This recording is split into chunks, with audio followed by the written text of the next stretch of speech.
Alright, I've had some time with the Grom Vline2 in the LS430. This is a 2001, and they made these for all years, LS430. Overall, I'll kind of get into what I think about it, and if I recommend it, and what I like about it, what I don't like about it. So it has Waze, it has Google Maps. Google Maps seems to be a little bit clearer because it's a little bit more zoomed in. Obviously, since it's 23 years old, the resolution of the screen is not ideal. It is what it is. So that's kind of a downside to it. However, the ability to stream music through SoundCloud, music player, see who's calling on the screen, do voice command. That's a big one, voice commands. You just hit the microphone and then you say, navigate to wherever, and boom, it'll take you there. So Waze I prefer because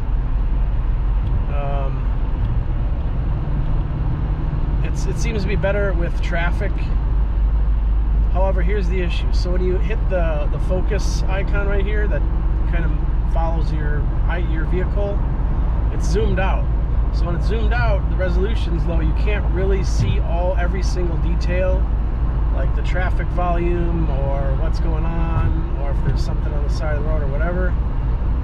So that's kind of a downside to this. You can zoom it in a lot more, but then it won't follow you.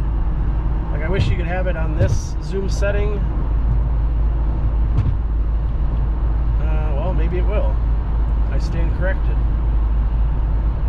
So I guess if you keep pushing plus, it'll eventually track to your vehicle. And then, so this eliminates the issue I was just talking about. So you can still report things if you're a big Waze reporter and you like reporting stuff that's on the road and whatnot. That you can search, obviously, but it'll always default to this kind of zoomed out view, which, I mean, it is what it is. The other issue is, so this little zoom to icon, it doubles as the reporting icon, and I think you have to, it's sometimes kind of hard, not easily responsive. So that's where you report your traffic, the police, the hazards, block lanes, all that stuff. So that all carries over from everything else. But again, I don't like having it that far zoomed out, but it always defaults to that setting. So that's kind of the only issue with the Waze. It is very helpful. It tells you right here with a big box if something's coming up, a hazard. And in my case, I found that Waze works better for traffic than the Google Maps does. So overall, yes, it is expensive, like $600 or something like that.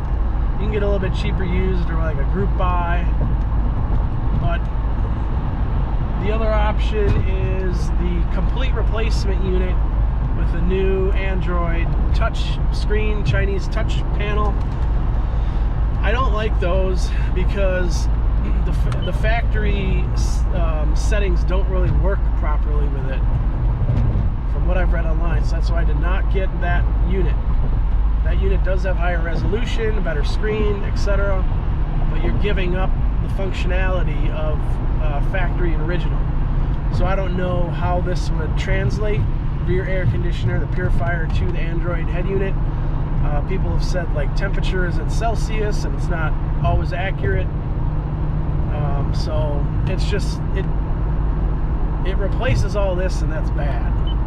Whereas the Grom integrates with the factory unit, it just kind of splices into it and it retains everything that used to exist. And it still does. You can switch back, like if you push the disc, no, is it the disc? Yes. So if you push the disc button on the stereo, it'll switch back to the factory navigation, and you can just not use it at all. So that's another big plus. If for some reason you want to go back to factory while you're driving or whatever, you know, here it is, boom.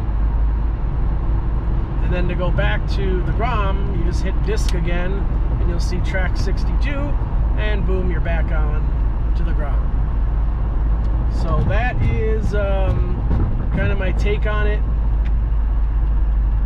Even though it is expensive, and even though it's not perfect, I still recommend it.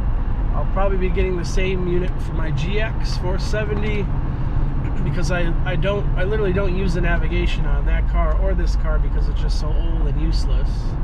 But now I do because I've got the Grom. So again, see, here we are at the kind of zoomed out, so you got to hit it, and then if we want to see more detail where we are, you just got to hit plus a couple times, maybe not that many, and then hopefully it'll lock on to us. That's the other thing, I don't know if it's just this vehicle or this unit in general, but the touch panel is kind of wacky. It doesn't always register. Like if you want to report something, I don't know if it's like you can hit it, it doesn't do anything, and then there it finally pops up. So again, that could just be the resolution and the detail on the where it picks up your finger precisely, but if you hit it enough times, it'll pop up essentially. So yeah, that's it. And then you just have to run a microphone to wherever you want it to be, near the rear view mirror or the sun visor somewhere, just so you can do your speech into the unit.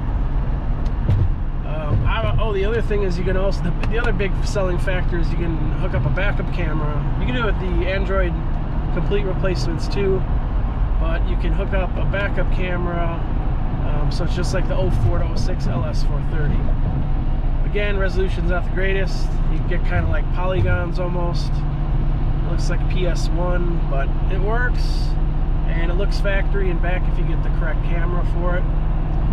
So I'm thrilled with it. I'm happy. If anyone has any questions on the installation process, where to buy it, any functions, features, let me know. I'll go over anything, and that's it. Thanks for watching.